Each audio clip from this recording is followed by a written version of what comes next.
Hello friends, welcome back to your own channel. तो दोस्तों, इस वीडियो में हम डिस्कस करेंगे प्राइवेटाइजेशन से रिलेटेड एक और न्यूज़ जो अभी हाल ही में सुर्खियों में है।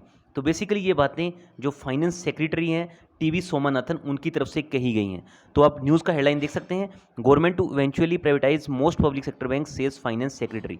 तो आप देख सकते हैं इस न्यूज़ में बेसिकली क्या सारी चीज़ें बोली गई हैं। आज बेसिकली जो इनका इंटरव्यू स्केड्यूल किया गया था CNBC TV 18 की तरफ से, तो उसमें उन्होंने ये सारी चीज़ें बोली हैं। तो एक चीज़ आपको ये भी ध्यान में रखनी चाहिए, ये CNBC TV 18 या फिर जितने भी ये चैनल्स रहते हैं, ये बेसिकली शेयर मार्केट को भी बहुत ज़्यादा इन्फ्लुएंस करते हैं। तो न्यूज़ देख लेते हैं सबसे पहले। So news is the centre will eventually privatise most public sector banks, finance secretary TV Somanathan said at its India policy forum 2021। तो अभी रिसेंटली जो इंडिया पॉलिसी फॉर्म 2021 हुआ है, उसमें बेसिकली यहाँ पे इन्होंने टीवी सोमनाथन जी ने कहा है कि जो सरकार है वो ज़्यादातर पब्लिक सेक्टर बैंक को प्राइवेट कर देगी।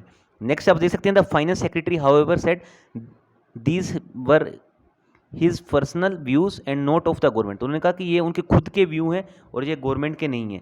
He was speaking at the foam was held at the by the economy based think tank national council of applied economic research. तो बेसिकली ये NCAER बेसिकली जो होता है national council of applied economic research, on July 13 को इन्होंने ये basically ये चीज़ें बोली हैं। तो आप देख सकते हैं ये सारी चीज़ें इनकी तरफ से क्लियर की गई हैं कि ज़्यादातर प्राइवेट किए जा सकते हैं बैंक को, और उन्होंने ये भी कहा है कि ये उनका पर्सनल व्यू है, गवर्नमेंट की तरफ से अभी कोई व्यू नहीं है। आगे इन्होंने क्या बोला है, the thrust now of the government is to go beyond this position that the public sector will remain in the public sector. तो उन्होंने बोला है कि अब समय आ गया है कि जो पब्लिक सेक्टर बैंक है वो सिर्फ पब्लिक सेक्टर में ही नहीं रहेंगे। We have announce that most of the public sector bank will eventually be privatise. तो उन्होंने बोला कि हमें ऐसा लगता है कि आने वाले समय बहुत से बैंकों को प्राइवेटाइज किया जा सकता है। Saying eventually privatized and actually privatizing them are of two different things, but we are actively engaged in privatizing them।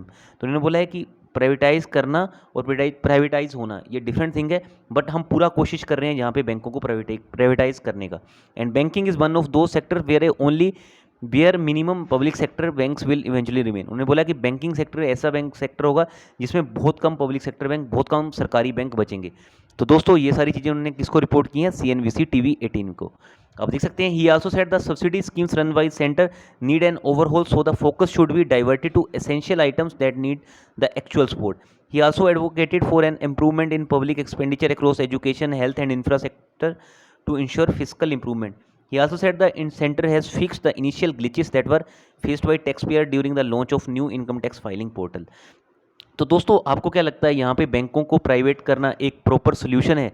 मुझे तो ऐसा बिल्कुल नहीं लगता है, क्योंकि हमने ऑलरेडी देखा है बहुत से ऐसे कैंडिडेट्स हैं जो इतना परिश्रम करते हैं, इतना हार्डवर्क करते हैं, उसके बाद उनको एक बैंक में जाके ऐसा लगता है कि सरकारी नौकरी मिल रही है। बट अगर सरकारी प्राइवेटाइज कर देगी तो फिर IBPS को, या फिर आप कह सकते हो जो भी नेशनलाइज बैंक अपना खुद का भी अपना जो एग्ज़ाम निकालते हैं वो लेने की ज़रूरत ही नहीं है। उसमें तो बेसिकली स्टूडेंट्स को लॉस ही हो रहा है। पहले वो बेचारे फॉर्म भरते रहते हैं और बाद में सरकार कह देती है कि वो बैंक प्राइवेटाइज हो जाएंगे।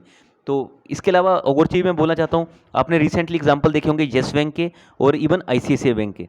तो आप देख सकते हैं इन बैंकों में भी गुड गवर्नेंस का इशू आया था। येस बैंक तो पूरा डूब गया था, तब उसको बचाने कौन आया, SBI आया। SBI के साथ साथ RBI, है ना। तब भी SBI जो आप कह सकते हो पब्लिक सेक्टर बैंक है, उसी ने इस प्राइवेट बैंक को डूबने से बचाया था। ICICI बैंक में हमने देखा था चंदा कोचर की तरफ से किस तरह से जहाँ पे कुछ गड़बड़ी की गई थी, उसके ऊपर भी RBI ने कितनी घात कसी थी। तो ज़रूरी नहीं है कि अगर बैंक प्राइवेट बैंकों में कुछ गुड गवर्नेंस का इशू नहीं रहता है। बहुत सारी चीज़ें हम ऑलरेडी बहुत सी बार देख भी चुके हैं और इवन आने वाले टाइम में भी हमें देखने को मिल सकती हैं। तो मैं यही कहना चाहता हूँ कि प्राइवेटाइज़ करना बैंकों का कोई एक अच्छा डिसीज़न नहीं है। जो भी प्रोस एंड कॉन्स है वो गवर्नमेंट को बैठ के सोचने चाहिए, बजाय कि जो भी चीज़ आए प्राइवेटाइज़ कर दो। तो दोस्तों ये मेरा पर्सनल व्यू था, मैं गलत भी जा सकता हूँ। बाकी जो आपका डिसीजन हो आप उसके अकॉर्डिंग इस न्यूज़ को ले सकते हो। तो चलिए दोस्तों, अपना कीमती समय मुझे देने के लिए आपका बहुत बहुत शुक्रिया।